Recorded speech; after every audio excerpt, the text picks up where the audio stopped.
تیسری بات یہ ہے کہ جب وہ اس کی دعوت کرے، یہ دعوت قبول کرے،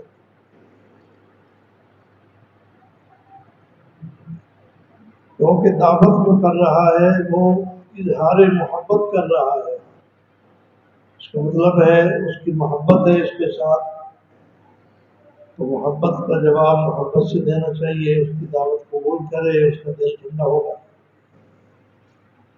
ہاں کوئی شرعی عذر ہو پھر انکار بھی کر سکتا ہے۔ شرعی عذر کا مطلب ہے کہ دعوت کرنے والے کی مجلس میں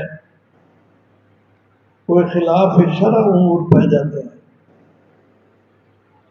جیسے شادی کی دعوت کرتے ہیں تو وہاں کئی سارے خلاف شرع امور موجود ہوتے ہیں۔ ولیمہ کی دعوت قبول کرنا اگرچہ سنت ہے، لیکن وہ بھی اسی شرط کے ساتھ ہے کہ غیر شرعی باتیں وہاں نہ ہو۔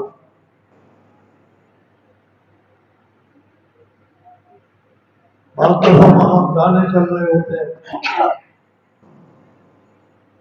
بعض دفعہ وہاں مرد عورتوں کا اختلاط ہوتا ہے، پردے کا اہتمام نہیں ہوتا، عورتیں بھی وہیں مرد بھی وہیں۔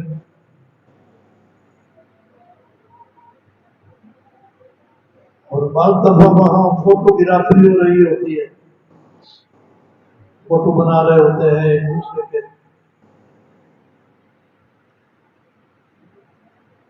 تو اس طرح کے خلاف شرع امور سے بچنے کے لیے انکار کرنا چاہیے، دعوت میں نہیں جانی چاہیے۔ اگر ایسی بات نہ ہو تو پھر مومن کا مومن پر حق ہے کہ اس کی دعوت کو وہ کرے۔ اسی طرح اگر کوئی کسی کی دعوت کرتا ہے اور اس کی دعوت قبول کرنے میں کوئی شرعی رکاوٹ ہے اس کے علاوہ، پھر بھی یہ انکار کر سکتا ہے۔ ایک شرعی رکاوٹ یہ بھی ہو سکتی ہے کہ وہ بطور رشوت کے اس کی دعوت کرنا چاہتا ہے، اس کے پاس کوئی ایسی ذمہ داری ہے کہ یہ اس ذمہ داری کی بنیاد پر کئی سارے کام کر سکتا ہے، تو بعض دفعہ اس کی دعوت اس لیے کی جاتی ہے کہ جس کا کھائیے اس کا گائیے، کل کو جب ہم جائیں گے کام کے لیے تو اس کو شرم آئے گی کہ ہم نے اس کی دعوت کی تھی۔ یہ رشوت ہے، اس لیے یہ بات بھانپ لے اور نہ جائے۔ اسی طرح بہت ساری دعوت میں اور باریک باتیں بھی ہیں۔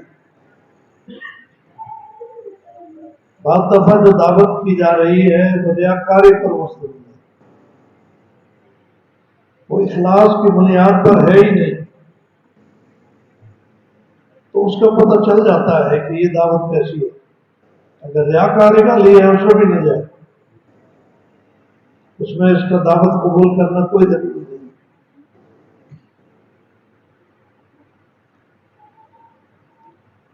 اور بعض دفعہ دعوت کرنے والا آدمی ایسا ہوتا ہے کہ اس کا مال ہی حرام کا ہے،